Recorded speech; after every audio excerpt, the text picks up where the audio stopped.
अस्सलाम वालेकुम, कैसे हैं आप लोग। और ये है भाई टेक्नो का स्पार्क गो 1 जिसको पाकिस्तान में लॉन्च कर दिया गया है। 26,000 इसकी इनवाइस प्राइस है। डिस्काउंट के बाद आप लोग को 25,000 25,500 की प्राइस में इजीली मिल जाता है।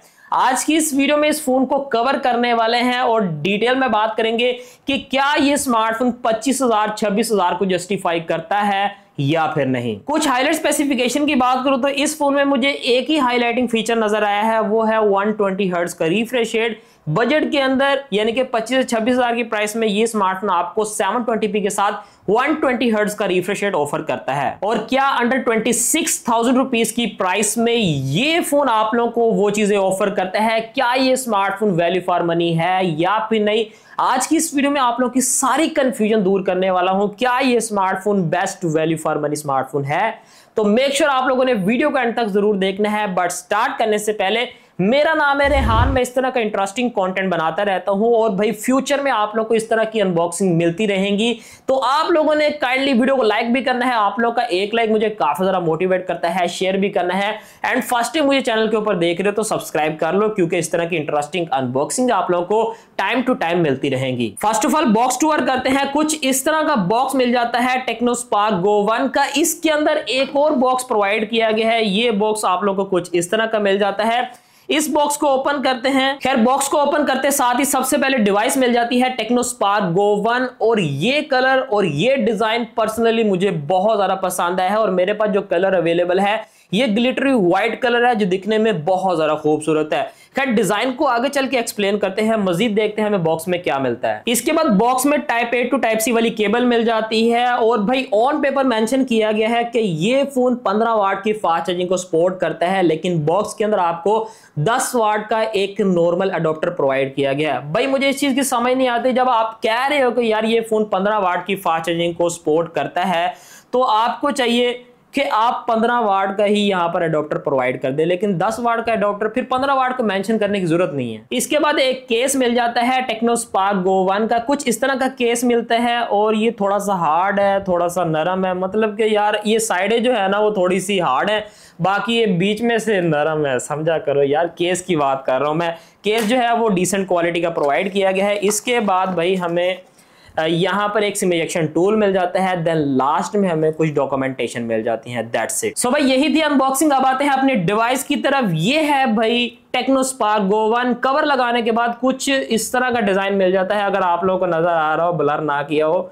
तो भाई कुछ इस तरह का डिजाइन मिल जाता है और ये दिखने में बहुत ज्यादा खूबसूरत लगता है। खैर, हम कवर को उतार देते हैं। कवर को उतार कर आपको डिवाइस की फर्स्ट लुक दिखाते हैं। भाई कुछ इस तरह का डिजाइन मिलता है जो दिखने में बहुत ही ज्यादा खूबसूरत है। खैर, डिजाइन को बाद में डिस्कस करते हैं। सबसे पहले फिजिकल ओवरव्यू की बात करते हैं। डाउन साइड पर एक स्पीकर ग्रिल मिल जाती है, एक टाइप सी की पोर्ट है, एक माइक्रोफोन है, साथ ही 3.5 mm ऑडियो जैक मिल जाता है। राइट साइड की बात करूं तो यहां पर power of and on button है। इसी के ऊपर फिंगरप्रिंट स्कैनर को भी इंप्लीमेंट किया गया है। फिंगरप्रिंट स्कैनर की जो स्पीड है वो कैसे निकल कर आती है आप लोगों को चेक करवा देता हूं। ये क्लिक किया, ये ओपन हो गया। जस्ट क्लिक करते हो ना, टच ही करते हो तो भाई ये अनलॉक हो जाता है फोन। ये टच किया और ये फोन अनलॉक हो गया। दोबारा से टच किया, फोन अनलॉक हो गया। फेस अनलॉक की स्पीड की बात करूं तो ये भी काफी ज्यादा डिसेंट निकल कर आती है। मतलब कि इस हवाले से आप लोगों को टेंशन लेने की जरूरत नहीं है। इसी के ऊपर volume up and down keys भी मिल जाती हैं। अपर साइड की बात करूं तो भाई इस फोन में सेकेंडरी स्पीकर मिलते हैं। मतलब कि ये फोन डुअल स्टीरियो स्पीकर इसके साथ आता है और इस चीज के ऊपर मैं टेक्नो को अप्रिशिएट करता हूं। 25,000 रुपए में डुअल स्टीरियो स्पीकर बहुत ही अच्छी बात है। लेफ्ट साइड की बात करूं तो यहां पर सिम ट्रे मिलती है। सिम ट्रे को बाहर निकालें, देखते हैं कि भाई हमें सिम स्लॉट में क्या देखने को मिलता है। तो भाई सिम ट्रे को बाहर निकालते हैं। तो भाई आप लोग डुअल सिम के साथ एक डेडिकेटेड एसडी कार्ड को भी यूज कर सकते हैं। सो भाई ये था फिजिकल ओवरव्यू। अब आते हैं डिजाइन की तरफ। Look at the design. आप यकीन मानो, जैसे ही मैंने इस फोन की हैंड फील ली है, स्मार्टफोन की फर्स्ट लुक ली है, ये फोन मुझे बहुत ज्यादा पसंद है डिजाइन वाइज। डिजाइन की बात करो तो भाई डिजाइन काफी ज्यादा सिमिलर मिलता है। आईफोन 15 से काफी ज्यादा सिमिलर डिजाइन है। आईफोन डिजाइन देने की कोशिश की गई है। पहले इन्होंने लेटेस्ट वाला आईफोन कॉपी करने की कोशिश की, अब थोड़ा सा पुराने वाले आईफोन पे शिफ्ट हो गए हैं, लेकिन डिजाइन नोट आउट बहुत ज्यादा खूबसूरत है। मतलब कि आपको बजट के अंदर रहते हुए आईफोन के शशके मिलेंगे आप लोग को, और क्या चाहिए। खैर बैक प्लास्टिक की मिलती है, फ्रेम भी प्लास्टिक का प्रोवाइड किया गया है। बैक पर आपको जो डिजाइन है ना, यहाँ पर आपको समंदर की लहरें जो है ना, वो ऐसे लगता है जैसे समंदर की लहरें बह रही हैं। तो कुछ इस तरह का जो है वो स्ट्रक्चर बैक पर बनाया गया है। अगर आप लोगों को कैमरे में नजर आ रहा है, वैसे नजर नहीं आएगा, क्योंकि आप जब लाइव देखोगे ना तो आप लोगों को ज्यादा फील होगा। कैमरे में इतना ज्यादा फील नहीं होगा क्योंकि वहां पर ज्यादा थोड़ा सा ब्राइट ब्राइट दिखेगा, लेकिन बैक पर जो डिजाइन है ना वो काफी ज्यादा इंटरेस्टिंग। और भाई ये फोन मैट फिनिश के साथ आता है, कोई भी फिंगरप्रिंट स्मजेस नहीं आते। हाँ, स्क्रैचेस वगैरह आ सकते हैं। बहरहाल डिजाइन हर किसी की अपनी पर्सनल चॉइस है, बट मुझे इस फोन का डिजाइन लिटरली बहुत अच्छा लगा। 25,000 के हिसाब से बहुत अच्छा डिजाइन प्रोवाइड किया गया है। So now let's talking about display. 6.67 inches के आईपीएस पैनल प्रोवाइड किया गया है, 720p की रेजोल्यूशन है, 120 हर्ट्ज का रिफ्रेश रेट मिलता है, सेंटर पंच होल के साथ 8 मेगापिक्सल की सेल्फी प्रोवाइड की गई है। डिस्प्ले की क्वालिटी काफी अच्छी मिल जाती है। डिस्प्ले के कलर्स प्राइस रेंज के हिसाब से काफी ज्यादा डिसेंट मिल जाते हैं। इवन कि अगर आप लोग इस फोन को सनलाइट में यूज करते हैं, डायरेक्ट सनलाइट में यूज करेंगे तो वहां पर थोड़ा बहुत स्ट्रगल करेगा, लेकिन जब आप लोग आउटडोर में यूज करेंगे तो वहां पर स्मार्टफोन का डिस्प्ले इजीली विजिबल हो जाता है। बेजल्स यहां पर आप लोगों को एवरेज देखने को मिलते हैं प्राइस रेंज के हिसाब से, लेकिन जो चीन है ना वो थोड़ी सी बड़ी प्रोवाइड की गई है। इसको थोड़ा सा कंट्रोल किया जा सकता था। बाकी ज्यादा कंप्लेंट्स की भी नहीं जा सकती क्योंकि ये फोन 25 से 26,000 रुपए वाला है। बट इस फोन के डिस्प्ले में मुझे एक प्रॉब्लम आई है जो मैंने फेस की है, वो है refresh rate. Basically company claim करती है ये फोन 120 हर्ट्ज रिफ्रेश रेट को सपोर्ट करता है। सेटिंग के अंदर जाओ, जैसे ही आप लोग डिस्प्ले एंड ब्राइटनेस पे जाते हैं तो वहां पर आपको स्क्रीन रिफ्रेश रेट मिलता है। जैसे ही आप लोग इसके ऊपर क्लिक करते हैं, ऑटो स्विच रिफ्रेश रेट इस फोन में प्रोवाइड किया गया है। मतलब कि आप लोग मैनुअली जो है वो 120 हर्ट्ज पर नहीं लेकर जा सकते और ना ही 90 हर्ट्ज पर लेकर जा सकते हैं। 60 हर्ट्ज पर आप मैनुअली रख सकते हैं, लेकिन मैनुअली ना तो 90 हर्ट्ज पे जा सकता है और ना ही 120 हर्ट्ज पर जा सकता है। और सबसे अजीब चीज ये है, जैसे मैं YouTube स्क्रॉल करता हूं तो वहां पर 60 हर्ट्ज ही काम करता है, 120 हर्ट्ज काम नहीं करता, क्योंकि यहां पर आप लोग देख सकते हैं ऊपर 60 हर्ट्ज ही काम कर रहा है। लेकिन जैसे ही मैं सेटिंग में जाता हूं तो ये 120 हर्ट्ज पे शिफ्ट हो जाता है। मुझे इस चीज की समझ नहीं आ रही कि भाई ये रिफ्रेश रेट किस तरीके से वर्क कर रहा है। मतलब कि ऐसा लग रहा है कि यार ये एक लॉलीपॉप है, 90 हर्ट्ज का ही रिफ्रेश रेट है या फिर 60 हर्ट्ज का होगा। 120 हर्ट्ज सिर्फ एक लॉलीपॉप दिया गया है, एक्चुअल में ये काम नहीं करता। और ये चीजें मैं आप लोगों को सबूत के साथ दिखा रहा हूं, जैसा कि आप लोगों ने देख लिया होगा। आप लोग की क्या राय है आप लोग कमेंट सेक्शन में बता सकते हैं। बाकी डिस्प्ले से ज्यादा कोई भी कंप्लेंट नहीं की जा सकती। अब आता हूं मैं स्मार्टफोन के बैक कैमरे की तरफ। बेसिकली इस स्मार्टफोन में 2 कैमरे बनाए गए हैं। एक कैमरा तो भाई बंद किया हुआ है, दूसरा मेन कैमरा है जो 13 मेगापिक्सल का है। एक्चुअल में इस फोन में सिंगल कैमरा प्रोवाइड किया गया है जो 13 मेगापिक्सल का है।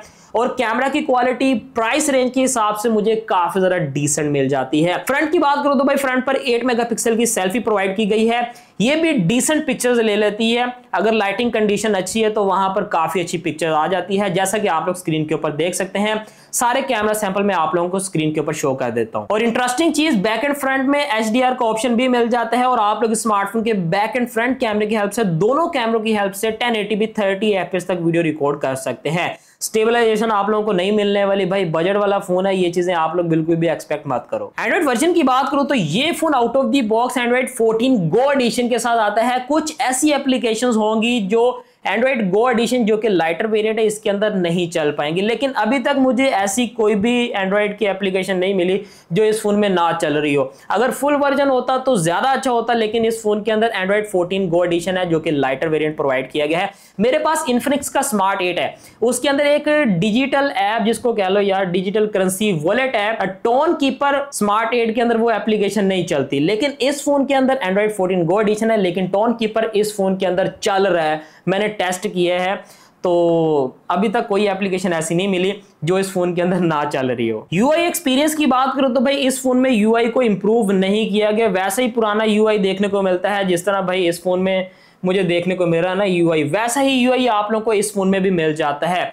लेकिन जो कैमन सीरीज के फोन है उनके अंदर यूआई को बहुत ज्यादा इंप्रूव किया है और वो चीज काफी ज्यादा अच्छी है। आहिस्ता आहिस्ता ये टेक्नो स्पार्क सीरीज में भी ये चीज इंप्लीमेंट की जाएगी, लेकिन फिलहाल कैमन सीरीज में ही ये चीज इंप्लीमेंट की गई है। चिपसेट की बात करूं तो भाई इस फोन में यूनिसॉक T615 वाला चिपसेट मिलता है जो 12 नैनोमीटर पर काम करता है। प्राइस रेंज के हिसाब से अच्छी परफॉर्मेंस आप लोगों को प्रोवाइड कर देगा। डे टू डे टास्क आपको इजीली हैंडल कर पाएगा, कोई भी इशू नहीं आने वाला। हाँ, अगर आप लोग थोड़ा सा डाटा ज्यादा स्टोर करोगे और कैशेस वगैरह क्लियर नहीं करोगे तब ये फोन जो है वो हैंग भी करेगा, स्लो भी हो जाएगा, क्योंकि भाई बजट फ्रेंडली फोन है, ज्यादा आप लोग एक्सपेक्टेशन इस फोन से लेकर नहीं चल सकते। खैर यूनिसॉक T615 वाला चिपसेट तो मिलता है, लेकिन 30 FPS आपको PUBG में मिल जाएंगे। जायरो नहीं मिलने वाला, जायरो के बगैर आप लोगों को काम चलाना पड़ेगा। वैसे जिस प्राइस रेंज के अंदर ये फोन आ रहा है, जायरो का बनता भी नहीं है कि भाई कंपनी आप लोगों को प्रोवाइड करे। अगर आप लोगों को जायरो के साथ गेम खेलनी है तो आप लोगों को डेफिनेटली अपना बजट इंक्रीज करना पड़ेगा।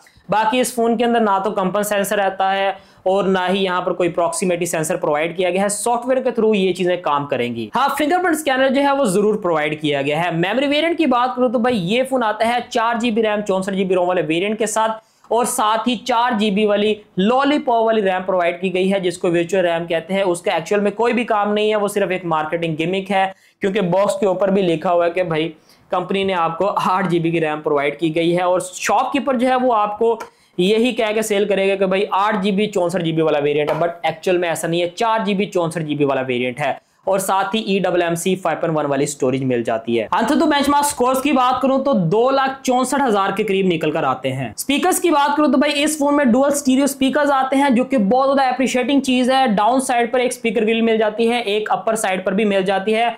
अब स्पीकर की क्वालिटी कैसी निकल कर आती है ये भी मैं आप लोगों को चेक करवा देता हूँ। साउंड कितना ज्यादा लाउड है।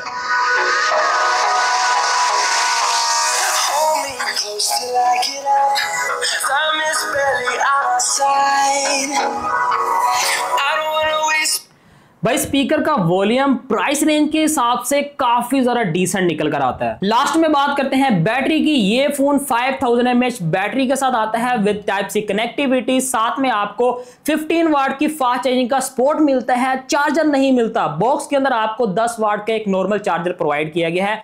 अब यार मुझे इस चीज की समझ नहीं आ रही, वो Xiaomi वालों ने अलग ही काम किया। उन्होंने भाई 18 वाट की फास्ट चार्जिंग को सपोर्ट करता है स्मार्टफोन, लेकिन 33 वाट का चार्जर बॉक्स के अंदर प्रोवाइड कर दिया। अब उन्होंने ज्यादा प्रोवाइड कर दी फास्ट चार्जिंग, लेकिन यहां पर क्या सीन है, 10 वाट का चार्जर है लेकिन फोन जो है वो 15 वाट की फास्ट चार्जिंग को सपोर्ट करता है। सो मेरे हिसाब से अगर ये फोन 15 वाट की फास्ट चार्जिंग को सपोर्ट करता है तो बॉक्स के अंदर 15 वाट का एडोप्टर होना चाहिए था। कंपनी को इस चीज के ऊपर काम करने की जरूरत है। ओवरऑल भाई देखा जाए, स्पेसिफिकेशन वाइज देखा जाए, स्मार्टफोन को ओवरऑल देखा जाए तो मैं ये समझता हूं कि भाई 25,000 की प्राइस में ये एक काफी अच्छी डिवाइस है। हाँ, एक दो प्रॉब्लम इस फोन में है, जैसा कि Android 14 गो एडिशन नहीं होना चाहिए था, और दूसरा 120 हर्ट्ज जो है वो अपनी मर्जी से काम करता है, बल्कि काम ही नहीं करता। जब YouTube स्क्रॉल करो तो वो 60 हर्ट्ज पे काम करता है। और तीसरी चीज, इस फोन के अंदर 10 वाट का एक नॉर्मल अडोप्टर प्रोवाइड किया गया है। इन चीजों को आप लोगों को बियर करना पड़ेगा। अगर आप लोग इन चीजों को बियर कर सकते हैं, वैसे ये कोई बड़े मसले वाली बात नहीं है, तो आप लोग डेफिनेटली इस फोन को कंसीडर कर सकते हैं। लेकिन एक मसले वाली बात तो है, वो है जी 120 हर्ट्ज जो है वो सही तरीके से वर्क नहीं कर रहा। सो भाई यही थी आज की unboxing plus quick review video. आप लोगों को कैसी लगी आप लोग कमेंट सेक्शन में बता सकते हैं। फर्दर आप लोग का कोई भी क्वेश्चन है कमेंट सेक्शन में पूछ लीजिएगा। कमेंट में आप लोगों को रिप्लाई नहीं मिलता तो इंस्टाग्राम पे आके फॉलो करके मैसेज करें, मैं आप लोगों को 100% रिप्लाई करूंगा। सो उम्मीद करता हूं गाइस आज की वीडियो आप लोगों को अच्छी लगी होगी। अगर अच्छी लगी तो भाई फटाफट से लाइक कर दो, शेयर भी करना है, सब्सक्राइब भी करना है, क्योंकि इस तरह की इंटरेस्टिंग अनबॉक्सिंग आप लोगों को चैनल पे मिलती रहेंगी। मैं मिलता हूं आपको नेक्स्ट वीडियो में, तब तक के लिए भाई को इजाजत दीजिए। अल्लाह हाफिज।